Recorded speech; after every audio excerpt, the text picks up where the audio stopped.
জুবিন ক্ষেত্ৰক ৰাজনীতিৰ মঞ্চলৈ ৰূপান্তৰিত নকৰিব। জুবিন ক্ষেত্ৰত ৰাজনীতিৰ মঞ্চলৈ ৰূপান্তৰ কৰিব নালাগে। মই পুনৰবাৰ মুখ্যমন্ত্ৰী হলেহে জুবিন ক্ষেত্ৰলৈ যাম। যদি ভগৱানে কৰে আকৌ এবাৰ মুখ্যমন্ত্ৰী পাতে হৈ পেলাই কাটে। জুবিনৰ নাম নুশুনা প্ৰিয়ংকা গান্ধী কিয় গৈছিল জুবিন ক্ষেত্ৰলৈ? যদি তুমি নামে শুনা নাছিলা সমাধিত কিয় গলা? জুবিন গাৰ্গৰ দৰে অসমীয়াৰ হত্যাক লৈ আজিও ৰাজ্যত চলি আছে ৰাজনীতি। বিৰোধীয়ে সুধিছে মোদী অমিত শ্বাহ অসমলৈ আহি জুবিন ক্ষেত্ৰলৈ কিয় নগল? আকৌ কোনোবাই সুধিছে প্ৰিয়ংকা গান্ধী অসমলৈ দলীয় কামৰ বাবে আহি কিয় কেৱল জুবিন ক্ষেত্ৰলৈহে গল? মুঠতে জুবিন ক্ষেত্ৰৰ নামত শেষেই নহয় ৰাজনীতিৰ যুদ্ধ। উল্লেখ্য যে মোদী অমিত শ্বাহ বিগত ছেপ্টেম্বৰ মাহৰ পৰা দুবাৰকৈ আহিছে অসম, কিন্তু এবাৰলৈও জুবিন ক্ষেত্ৰত ভৰি থোৱা নাই। বছৰৰ আৰম্ভণিতে জুবিনক ৰাজনীতিৰ লগত জড়িত কৰিব নালাগে, এইটো মোৰ প্ৰথম দিনাৰ পৰা প্ৰিন্সিপল।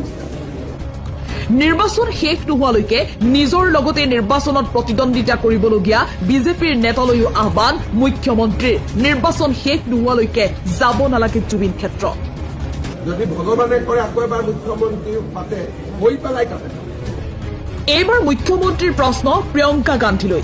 যি প্ৰিয়ংকা গান্ধীয়ে জুবিন গাৰ্গৰ নামেই শুনা নাই বুলি কৈছিল, সেইগৰাকী প্ৰিয়ংকা গান্ধীৰ জুবিন ক্ষেত্ৰলৈ যোৱাৰ আঁৰৰ কাৰণ কি? আৱেগিক অসমৰ ভোটাৰৰ ভোটৰ লোভত এয়া কংগ্ৰেছৰ ৰাজনীতি সুস্পষ্ট।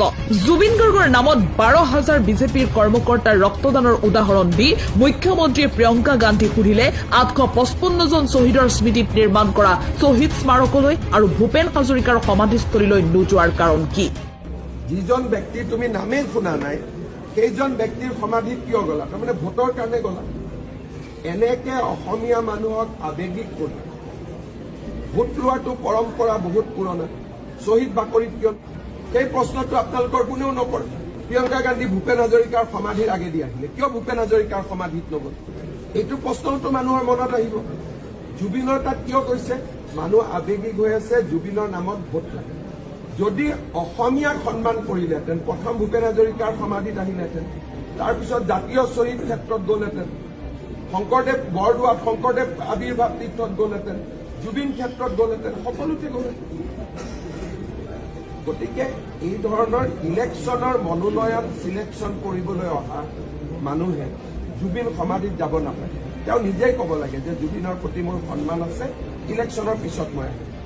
কেণ্ডিডেটবিলাক তাত যাব নাপায়, জাগাটোক ৰাজনীতিকৰণ কৰিব নাপায়। মোৰ এইটো স্পষ্ট সিদ্ধান্ত যে যোনে ইলেকশ্যন খেলিব খুজিছে তেওঁলোক জুবিন সমাধিৰ পৰা দূৰত থাকিব।